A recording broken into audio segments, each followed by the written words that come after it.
Bonjour et bienvenue dans Du côté des parents, un podcast qui, comme son nom l'indique, est résolument tourné vers les parents. Je suis Sandrine Donzel, thérapeute familiale, conférencière et autrice du blog Est-ce comme c'est, et je suis spécialisée dans l'accompagnement parental depuis 2010.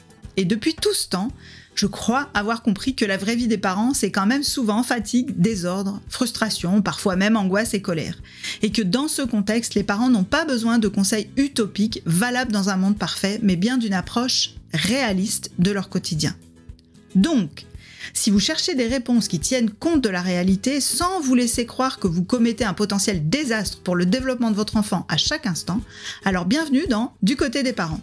Vous n'y trouverez pas de recettes miracles, mais plutôt des outils, des perspectives pragmatiques, réalistes, pour affronter les défis parentaux du quotidien avec un peu plus de confiance et de sérénité. Ça vous plaît ? Alors montez le son et zou, c'est parti pour un nouvel épisode de Du côté des parents.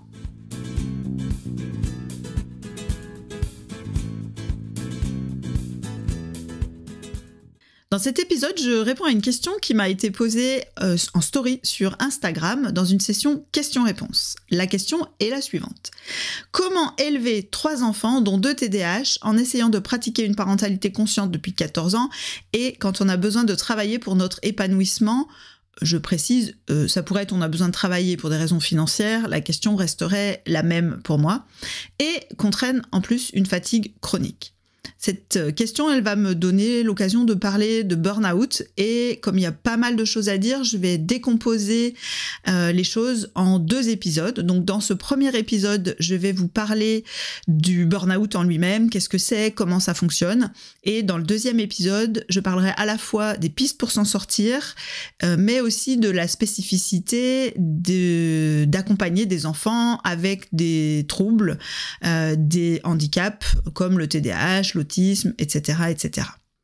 Donc, dans ce premier épisode, on va parler de burn-out, épuisement parental en français dans le texte, de comment ça fonctionne, je l'ai dit, des facteurs favorisants, des symptômes, bref, de tout ce qui va vous permettre de détecter, d'identifier qu'il y a un épuisement possible, potentiel, qui arrive. Le burn-out parental, il faut savoir que ce n'est pas quelque chose de rare ou d'exceptionnel.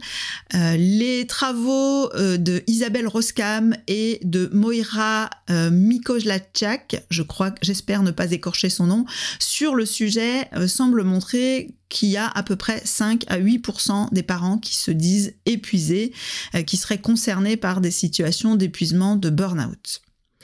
Alors, l'épuisement, le burn-out, c'est un processus en plusieurs phases. En gros, le démarrage, c'est quand vous êtes dans une phase tout à fait normale, tout à fait habituelle, d'adaptation qui vous demande de consommer des ressources pour acquérir de nouvelles compétences, pour vous adapter à un nouveau contexte. Donc, ça peut être devenir parent, ça peut être avoir un enfant avec un handicap ou un trouble, ça peut être une adaptation sur un plan professionnel, sur un plan personnel, etc., etc.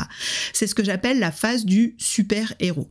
Dans cette phase, évidemment, on développe des capacités. C'est une phase qui coûte de l'énergie. Et alors, pourquoi je l'appelle la phase du super-héros ? Parce que là, on fait plus que ce qu'on est capable de faire d'habitude.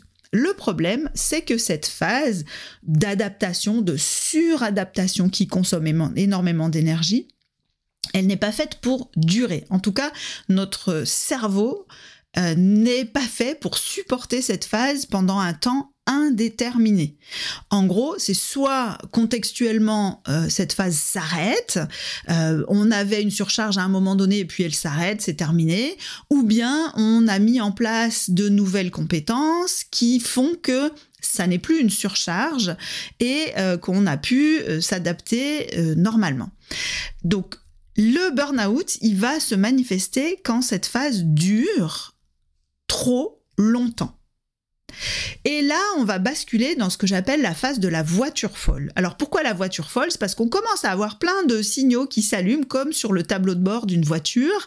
Oulala, attention, les freins déconnent. Oulala, attention, vous n'avez plus d'essence. Oulala, attention, le joint moteur, il y a un problème. Mais malgré ces voyants, qui sont en fait les symptômes, on continue à rouler comme si de rien n'était. On roule à 130, 150, 180 sur l'autoroute. Pas de problème, on va y arriver. Donc, inévitablement, à un moment donné, le moteur explose. Et la voiture fonce droit dans le mur. C'est la troisième phase que j'appelle la phase de l'effondrement. Donc en gros, c'est un mécanisme de protection, c'est-à-dire que votre cerveau vous a dit « je t'ai allumé tous les voyants du tableau de bord, mais tu n'as pas arrêté la voiture, tu t'es pas garé sur le bord, tu n'as pas appelé une dépanneuse, tu n'as pas rempli ton réservoir d'essence, tu n'as pas réparé tes freins, donc je débranche tout, tu t'arrêtes, comme ça au moins tu vas récupérer ». Donc il faut bien le voir comme un mécanisme de protection. Alors, soit dit en passant, si vous pouvez vous éviter d'aller jusque-là, je vous invite à faire tout ce que vous pouvez pour écouter les signaux et vous arrêter plus tôt, parce que tous les gens qui traversent cette phase vous le diront, c'est une phase qui est extrêmement difficile à vivre, parce que typiquement, on veut retourner travailler, on veut s'occuper de ses enfants, mais on ne peut être couché dans son lit, vouloir se lever et ne pas arriver à se lever. Donc c'est extrêmement perturbant et extrêmement difficile à vivre. Donc on a la phase du super-héros, la phase de la voiture folle où on a les symptômes qui se manifestent. Potentiellement, ça peut aller jusqu'à la phase de l'effondrement. Et donc, à un moment donné, il va falloir qu'il y ait une phase de récupération. Plus on est allé loin dans la consommation de ses ressources, plus on va avoir besoin vraiment d'avoir une phase de récupération où on ne fait rien ou vraiment presque rien pour pouvoir avoir à nouveau des ressources et repartir du bon pied, redémarrer la voiture, si je reprends ma métaphore automobile. Mais alors attention, si on ne change rien au contexte qui a généré le burn-out, on va repartir pour un nouveau burn-out, inévitablement.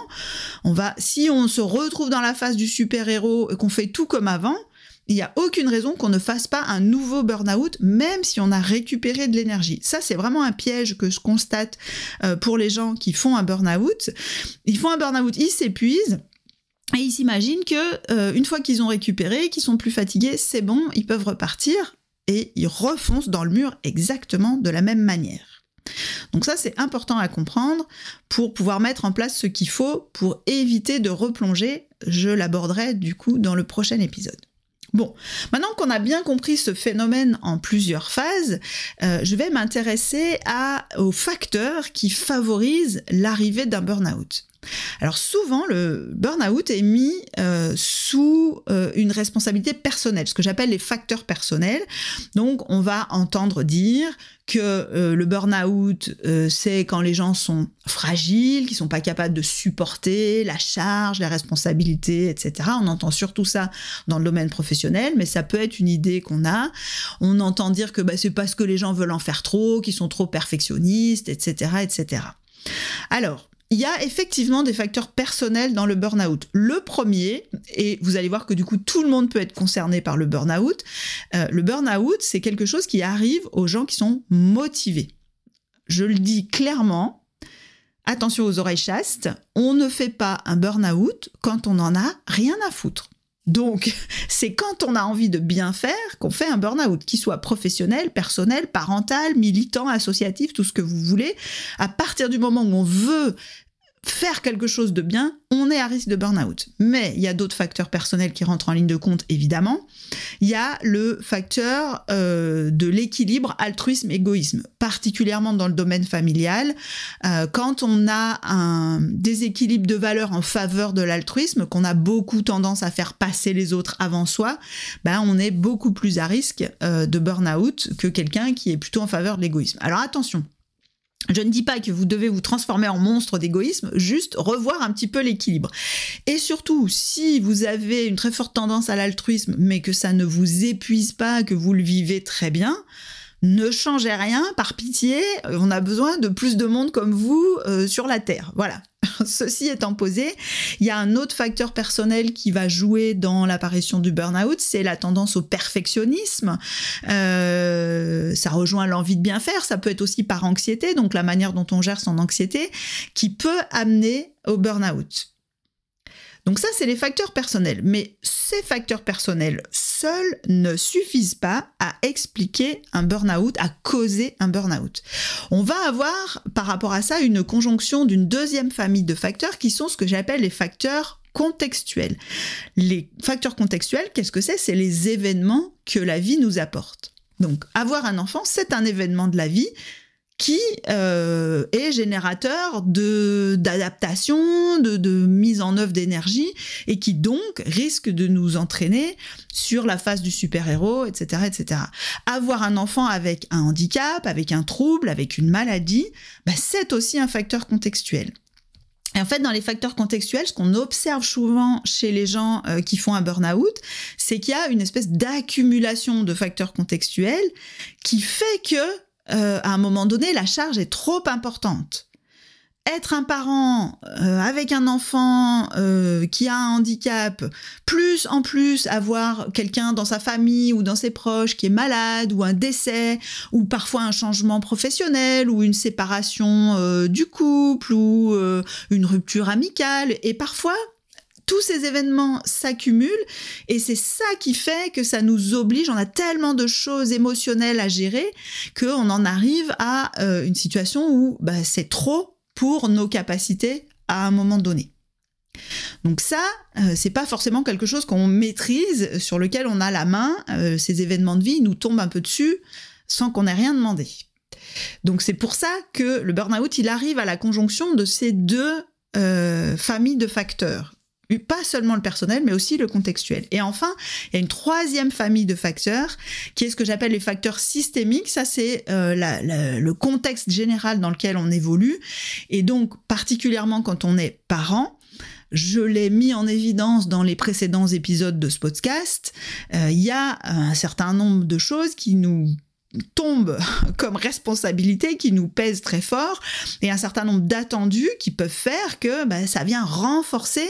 Et quand on est parent d'enfants avec un trouble, on a une responsabilité supplémentaire, un poids supplémentaire souvent qui nous pèse bien involontairement sur les épaules. Alors je reviens juste, j'ai oublié de dire une petite chose sur les facteurs contextuels.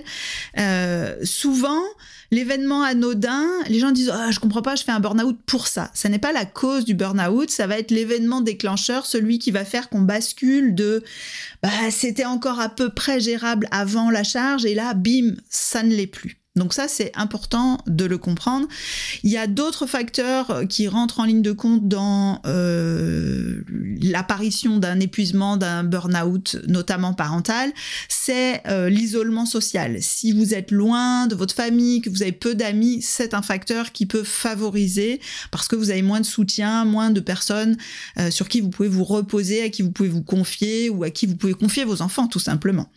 J'en oublie d'autres, mais voilà, on a déjà fait un tour pas mal avec ça. Alors, je vais vous parler maintenant aussi des symptômes qui vont vous permettre de détecter que vous commencez à être dans la phase de la voiture folle, et qu'il est peut-être temps de vous poser des questions. Alors, il y a plusieurs familles de symptômes. Il va y avoir des symptômes physiques, la fatigue en est un, les troubles du sommeil, il peut y avoir des tensions musculaires, il peut y avoir des somatisations, des maladies qui reviennent un peu à répétition. En fait, le stress chronique fait que notre système immunitaire est un peu plus faible. Donc, si habituellement on a plutôt un bon système immunitaire, puis que là on est tout le temps malade, il y a peut-être quelque chose. Il peut y avoir des prises de poids, des pertes de poids, voilà, vraiment des symptômes physiques. Ensuite, il y a une deuxième famille de symptômes qui est souvent la plus fréquente, qui est en termes de fonctionnement cognitif. Donc, on va avoir des difficultés à se concentrer, une forme de trouble de l'attention causée par la fatigue, l'épuisement des ressources. On va avoir souvent associé à ça des troubles de la mémoire, on se rappelle plus, de la confusion mentale, il y a beaucoup d'oubli, je sais plus, je l'ai fait, je l'ai pas fait. Il va y avoir de la difficulté à gérer ses émotions, il peut y avoir de l'irritabilité ou au contraire une espèce de distance de mes enfants se font mal, j'en ai plus rien à faire, ça me concerne plus. Il va y avoir une difficulté à prioriser, donc vous avez un accident de voiture ou votre enfant renverse un verre d'eau, c'est un drame au même niveau, alors que évidemment objectivement rationnellement c'est pas du tout le même problème. Et puis il peut y avoir aussi des symptômes un peu de pensée, des à quoi bon, des il faut sans arrêt, de l'anxiété. Ça c'est un peu une troisième famille de symptômes. Donc si vous avez ces symptômes qui se manifestent de façon régulière, c'est probablement qu'il y a quelque chose à regarder du côté du burn-out, de l'épuisement. et je vous donne rendez-vous dans le prochain épisode où je vous donnerai des pistes concrètes pour savoir comment s'en sortir ou comment éviter d'aller à la phase de l'effondrement. Ça peut être très intéressant à savoir. Et je parlerai aussi de la spécificité des parents ayant des enfants avec troubles, handicap ou autres, et de comment gérer l'épuisement dans ce contexte-là. Je vous rappelle aussi que si vous voulez que je réponde à votre question, vous pouvez aller sur Instagram, vous abonner à mon compte, Sandrine Donzel, et surveiller mes stories parce que je fais régulièrement des sessions de questions-réponses dans lesquelles vous pourrez m'adresser votre question. Merci d'avoir écouté cet épisode de Du côté des parents. S'il vous a plu, vous pouvez faire plusieurs choses. D'abord, évidemment, vous abonner pour ne pas rater les prochains épisodes. Ensuite, laissez une note et un commentaire sur votre plateforme d'écoute parce que ça contribue à faire connaître le podcast à d'autres personnes à qui il pourrait être utile. Vous pouvez aussi, si vous en avez les moyens, me faire un don, car ces dons me permettent de libérer du temps pour produire plus de contenu gratuit et accessible à tous comme ce podcast ou les articles sur mon blog. Pour faire les dons, vous trouverez un lien dans les notes de l'épisode. Et pour finir, très important, si vous avez des questions ou des sujets que vous aimeriez m'entendre aborder dans ce podcast, n'hésitez pas à m'en faire part et à me contacter via les réseaux sociaux ou par email à l'adresse sandrine@scomc.fr. Sur ce, je vous dis à bientôt pour un nouvel épisode de Du côté des parents.